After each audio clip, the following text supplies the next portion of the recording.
नमस्कार, मी doctor Vijaya Thakare Nandurkar from Nandurkar hospital Pauni district Bhandara.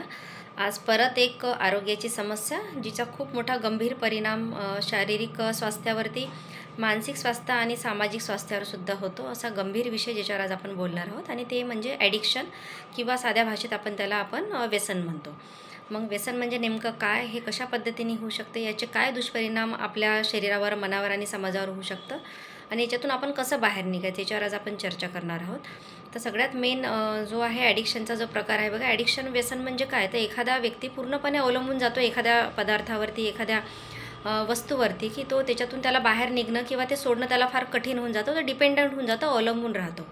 त्याला आपण व्यसन म्हणतो। मग ते सगळ्यात मोस्ट कॉमन जो व्यसन आहे, जे आपण समाजामध्ये, आपल्या कुटुंबामध्ये किंवा आपल्या आजूबाजूच्या रोजच्या दैनंदिन जीवनामध्ये रोज बघत असतो, ज्याच्यामुळे शारीरिक, मानसिक आणि सामाजिक स्वास्थ्यावर खूप मोठा परिणाम होतो, तर तो म्हणजे अल्कोहोलचं व्यसन किंवा आपण दारूचं व्यसन त्याला म्हणतो। तर जो एखादा व्यक्ती जेव्हा हा ड्रिंक करतो किंवा दारू घेतो, तर खूप पॉवरफुल इफेक्ट ब्रेनवर अल्कोहोलचा असतो। त्याच्यामुळे काय होतं, की त्याला खूप प्लेझर वाटतं किंवा खूप खुशी आणि समाधान वाटतं घेतल्यानंतर, आणि निगेटिव्ह थॉट्स हे बाजूला चालले जातात। म्हणून त्याला असं वाटतं, की मला थोडं जरी मी घेतलं तर मला फ्रेश वाटेल। असं करता करता करता करता दिवसेंदिवस ते वाढत जाते प्रमाण।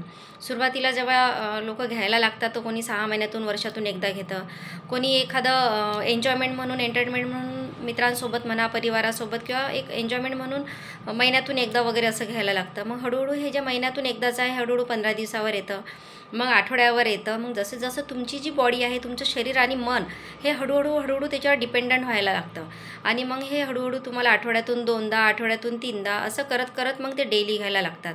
आणि जे डेली घ्यायला लागतात, मग त्यांना सकाळपासून रात्रीपर्यंत कंटिन्यू, सकाळी उठल्याबरोबर त्यांना ते घेतल्याशिवाय त्यांना स्वस्थच वाटत नाही, किंवा त्यांची ती वेळ झाली तर बिलकुल त्यांना हातपाय थरथर कापायला सुरू होणार, खूप नैराश्य येणार, चिंता वाढणार, खूप अँक्झायटी, स्ट्रेस, तणाव वाटणार, मग ते लगेच जाणार, मग ते दिवसभर घेत राहणार।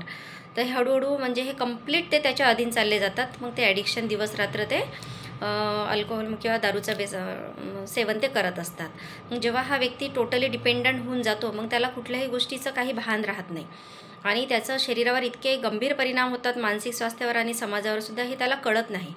तर दारूचे व्यसन लागण्याचे अनेक कारणं आहे। कोणाला स्ट्रेस असतो, तणाव असतो, टेन्शन असते, तर असे व्यक्तीसुद्धा दारूच्या व्यसनाकडे खूप लवकर वळल्या जातात। त्यांना असं वाटते, हे घेतलं तर मला थोडं मेंटली फ्रेश वाटेल, आणि हळूहळू ते व्यसनाधीन होत जातात। जसं कुटुंबातील किंवा समाजातील किंवा मित्रपरिवारांचा दबावामुळे सुद्धा अनेक जण घेतात, ज्यांना ही सवय हळूहळू लागते, तयार होऊन जाते। अनेक त्याचे कारणं आहेत, पण एकदा जर व्यक्ती त्या व्यसनामध्ये गेला, तर त्याचे एवढे गंभीर परिणाम बघायला मिळतात। खूप कमी कमी वयातले मुलं आम्ही बघतो, ज्यांना हे व्यसनाच्या अधीन गेलेले आहे, त्यांचे लिव्हरवर खूप जास्त इफेक्ट झालेले असतात, त्यांचं पॅनक्रियाज हे खराब होऊन जातं, लिव्हरवर परिणाम होतो, हार्टवर परिणाम होतो, ब्रेनवर त्यांचा इफेक्ट होतो। एकदा ब्रेनवर इफेक्ट झाला तर त्यांचं मानसिक म्हणजे विकृती त्यांना येऊन जाते, का करायचं, काय बोलायचं, काय सुरू आहे, कोण काय बोलत आहे, हे समजण्याची ती त्यांची मानसिक स्थिती अजिबात नसते। आणि सगळ्यात मोठा परिणाम म्हणजे समाजावर। त्याच्यामुळे घराचे घरं, परिवारचा परिवार, कुटुंब उद्ध्वस्त होताना आपण बघतो। खूप मोठा परिणाम हा कुटुंब व्यवस्थेवर त्याचा होतो, ज्याच्यामुळे अनेक घरं तुटलेले आहेत, उद्ध्वस्त झालेले आहेत या व्यसनामुळे। तर याच्यातून पुष्कळ पेशंट आमच्याकडे येतात, की कोणी काहीतरी सांगितलेलं असते, अनेक जण काहीतरी सर्च करतात यूट्यूबवर, गुगलवरती, की काही औषधी म्हणून, तर काही जण येतात आणि डायरेक्ट म्हणतात, मॅडम हे औषध आम्हाला द्या, कोणी सांगितलं तुम्हाला? तर आम्ही यूट्यूबवर बघितलं किंवा आम्ही गुगलवर सर्च केलं। तर असं होत नाही। होमिओपॅथीच्या ज्या मेडिसिन आहेत, हे मुळात तुमच्या मनावर काम करतं। होमिओपॅथीच्या औषधीचा कुठलाही काही साईड इफेक्ट नाही, पण तुम्ही डायरेक्ट येऊन असं एखादं औषध मागाल आणि स्पेसिफिक ते घेऊन जाल, तर तशा औषधी काम करत नाही। होमिओपॅथीमध्ये खूप चांगलं औषधी आपल्याला अल्कोहोलचं ॲडिक्शन, हे दारूचं व्यसन काढण्यासाठी चांगल्या प्रकारे काम करतात। कुठलेही ॲडिक्शन असेल, म्हणजे ते अल्कोहोलचंच नाही, तर जर तुम्हाला खर्याचं, तंबाखू, स्मोकिंग, बिडी याचं जरी व्यसन असेल, तर ते सुद्धा बंद होण्यासाठी होमिओपॅथीच्या मध्ये खूप चांगले मेडिसिन्स आहेत। परंतु ते प्रॉपर सिलेक्शन ऑफ मेडिसिन, त्याचा प्रॉपर डोज, म्हणजे तुमच्या शरीरावर किती त्याचा इफेक्ट झालेला आहे हे बघून, किती जुनं आहे, किती क्रॉनिक आहे, ते व्यसन किती वर्षापासूनचं आहे, कशा पद्धतीचं आहे, याचं सगळं अभ्यास करून तुम्हाला मेडिसिन हे द्यावं लागतं। तुम्ही याल आणि फक्त एखादं औषध द्याल म्हणाल, तर तसा तुम्हाला रिझल्ट अजिबात मिळणार नाही, उलट तुम्ही होमिओपॅथीचं नाव त्याच्याने खराब करणार। म्हणून जर होमिओपॅथिक ट्रीटमेंट आपल्याला ॲडिक्शन दूर करण्यासाठी घ्यायचं आहे, ज्याचं कुठलंही साईड इफेक्ट नाही. अनेक पेशंट माझ्याकडे येतात की जे सांगतात की आम्ही हे औषधी घेतली, ते औषध घेतल्यानंतर चक्कर येते, उलट्या होतात, लूज मोशन होते, पोट खूप दुखते. काही जणांना सायकोलॉजिकल मानसिक विकारसुद्धा औषधांनी झालेला आमच्या डोळ्यासमोर आम्ही बघितलेला आहे.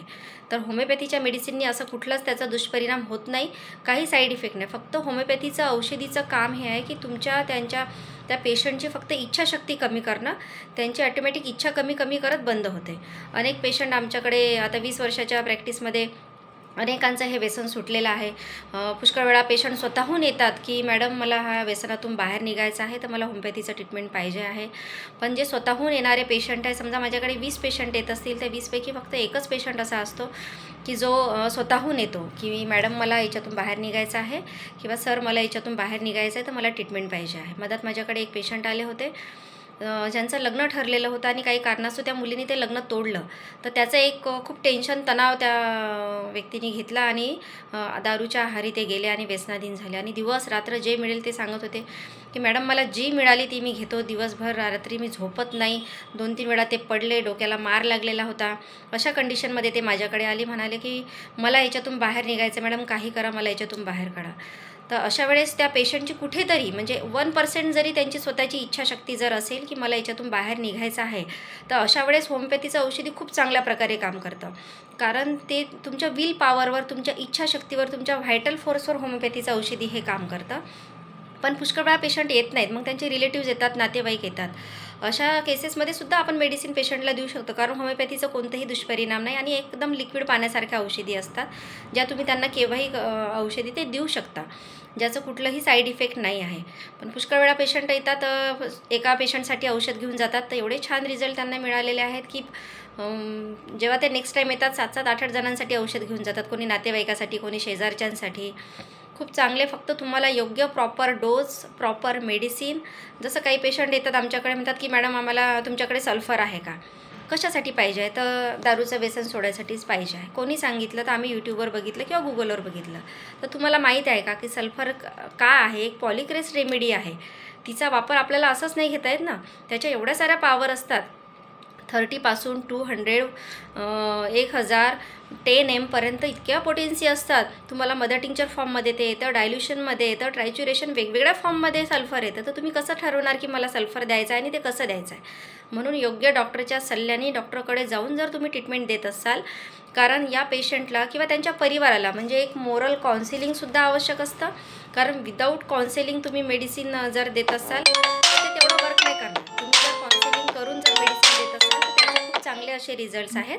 म्हणून तुम्ही नक्कीच होमिओपॅथीचं औषध आपण त्याच्यासाठी देऊ शकतो आणि खूप मोठा गंभीर विषय आणि खूप स्वस्त औषधी होमिओपॅथीचे होतं. आम्ही खूप कमी याच्यामध्ये पेशंटला देतो, कारण आम्हालासुद्धा मनातून असं वाटते की याच्यातून तो व्यक्ती बाहेर निघाला पाहिजे, त्याच्या परिवाराचा कुटुंब उद्ध्वस्त नाही झाला पाहिजे आणि हा त्रासातून ते बाहेर निघले पाहिजे.